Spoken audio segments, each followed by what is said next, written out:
Seorang ibu muda melaporkan petugas kesehatan atau perawat di salah satu rumah sakit di wilayah Surabaya, Jawa Timur. Hal itu dilakukannya lantaran perawat tersebut melakukan pelecehan terhadap ibu muda itu saat sedang berobat sakit lambung yang dideritanya.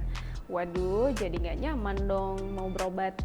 Seorang ibu muda berinisial DIS, 19 tahun, diduga menjadi korban pelecehan yang dilakukan seorang perawat di rumah sakit di wilayah Surabaya Timur. Saat itu, dirinya sedang sakit lambung dan dibawa ke instalasi gawat darurat atau IGD. Di situ pelaku melakukan aksi tak senonohnya dengan meremas bagian sensitif DIS. Seorang perawat rumah sakit di wilayah Surabaya dilaporkan salah satu pasien berinisial DIS 19 tahun ke Polrestabes Surabaya.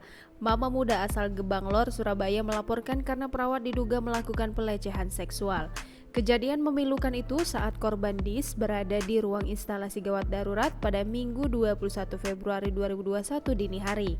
Ia diantar suaminya ke rumah sakit karena mengalami sakit lambung hingga tak sadarkan diri. Sesampainya di IGD, DIS yang sudah tak sadarkan diri diperiksa oleh seorang perawat laki-laki. Saat berada di salah satu ruangan IGD, ia mengaku hanya berdua saja.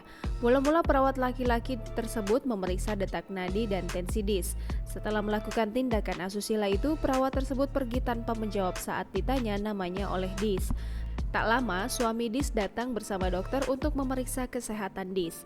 Kasat Reskrim Polrestabes Surabaya AKBP Oki Ahadian saat dikonfirmasi membenarkan telah menerima laporan dugaan pelecehan seksual tersebut dan baru diterima dari SPKT. Oki juga menyebut akan memanggil para pihak untuk diperiksa sebagai saksi sekaligus mencari bukti petunjuk atas peristiwa tersebut.